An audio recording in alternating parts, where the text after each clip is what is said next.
So, a chronograph. Now, it looks like this, so that I can mount it on the gun. Like this.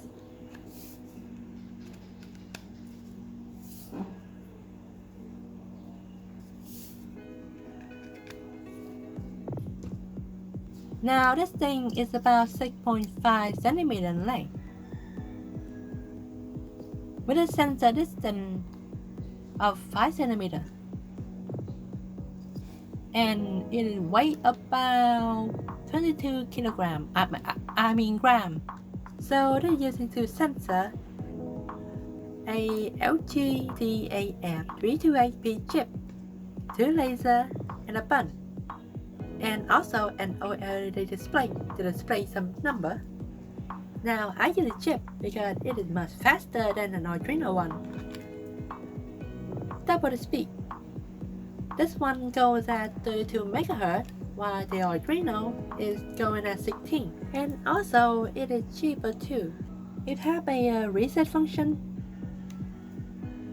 Now, if one of the sensor goes off, but the other don't, it will automatically reset.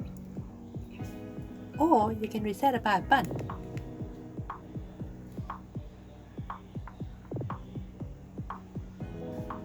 Now it needs a button to reset it so it doesn't read multiple times or get a reading from the gas. Those will mess up the reading. And the display. Let's get some reading. On this side we have time, velocity, and energy in joule and newton. And on this side we have bullet mass in gram and in grain. So like how accurate is it?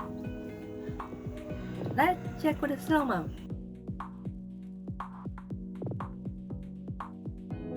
Now it takes 66 frames.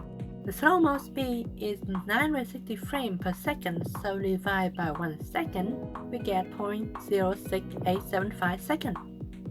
Hey, that is pretty close. Now for the small differences, that is because the slow-mo is run at 960 frames per second. That is roughly 1 millisecond, while the chronograph is running at 12 microseconds. That would be around 83,000 frames per second, so it has much higher time resolution. So, what are the max reading speed? It's about that.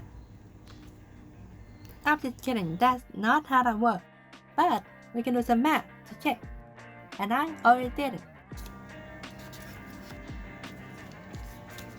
Now, based on the code, it takes 12 microseconds to run one cycle.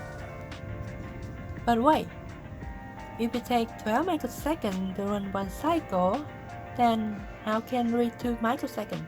Well, it is in the code. The detection code sits right next to each other, so reading from one to another takes 2 microseconds. But like I said, that's not how that works.